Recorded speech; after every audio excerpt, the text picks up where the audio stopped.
Hello hi, welcome to boss cookings. ఈరోజు మన video వచ్చేసి సమ్మర్ స్పెషల్ కర్డ్ రైస్ అన్నట్టు.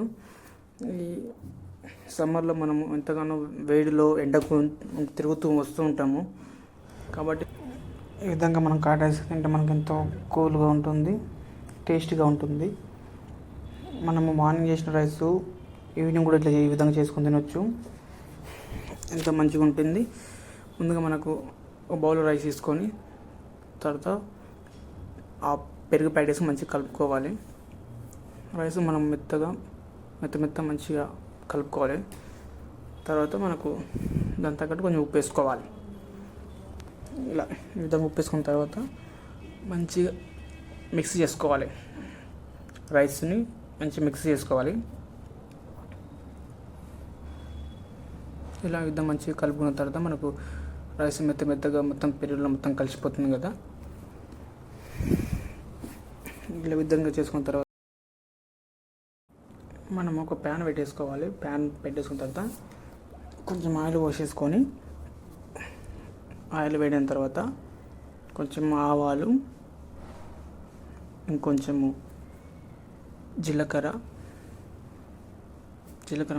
మొత్తం ఫ్రై అయిన తర్వాత ఒక 8 పచ్చిమిర్చి చిన్న ముక్కలు కట్ చేసుకొని వేసుకోవాలి. ఇలా విధంగా కట్ చేసుకున్న తర్వాత ఆ పచ్చిమిర్చిని మంచిగా ఫ్రై చేసుకోవాలి. ఫ్రై అయిన తర్వాత మనకు దాని నుంచి స్పైసీ వస్తుంది కాబట్టి మంచిగా ఫ్రై అయిన తర్వాత మనకు కొంచెం కరివేపాకు, అదేవిధంగా 4 నుంచి 5 వరకు ఎండుమిర్చి,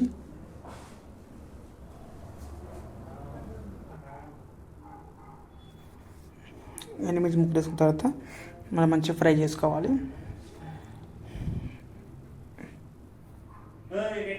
ఇలా ఫ్రై చేసి మనకు తర్వాత లైట్గా కొంచెం పసుపు వేసుకుందాం. పసుపు వేసిన తర్వాత మంచిగా ఫ్రై చేసుకుందాం. ఓకే, మంచిగా ఫ్రై అయిన తర్వాత మనకు ఆ కలర్ వచ్చేస్తుంది, ఎల్లో కలర్ లైట్గా వచ్చేస్తుంది. కర్డ్ రైస్ వేసుకున్న తర్వాత మంచిగా ఫ్రై చేసుకున్నాం కదా. ఫ్రై మొత్తం అయిపోయిన తర్వాత మనం ముందుగా పెరుగన్నం కలుపుకున్నాం కదా, దాంట్లో ఈ మనం ఫ్రై చేసుకున్న మొత్తం తడక వేసేసుకుందాం. తాలింపు వేసేసుకుందాం. తాలింపు మొత్తం వేసుకొని మంచిగా కలుపుకుందాం. ఈ విధంగా మొత్తాన్ని పెరుగు అన్నాన్ని మొత్తాన్ని కలుపుకుందాం. ఇలా ఈ విధంగా చేసుకొని తింటే మనకు ఎంతో బాగుంటుంది.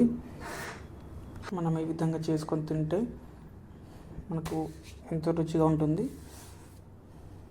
చాలా బాగుంటుంది. మనం కావాలంటే కొంచెం కాజు కూడా వేసుకోవచ్చు. ఈ విధంగా మనం కర్డ్ వేసుకొని తింటే చాలా బాగుంటుంది. మీరు కూడా ట్రై చేయండి. ఇంతే సింపుల్ మన కర్డ్ రైస్. ఇదేంటి మన ఇవాళ వీడియో. మీకు ఈ వీడియో నచ్చితే మన ఛానల్ లైక్ చేయండి, షేర్ చేయండి, సబ్స్క్రైబ్ చేయండి. మీరు చేసే ఒక సబ్స్క్రైబ్ నాకు ఎంతో ఉపయోగపడుతుంది.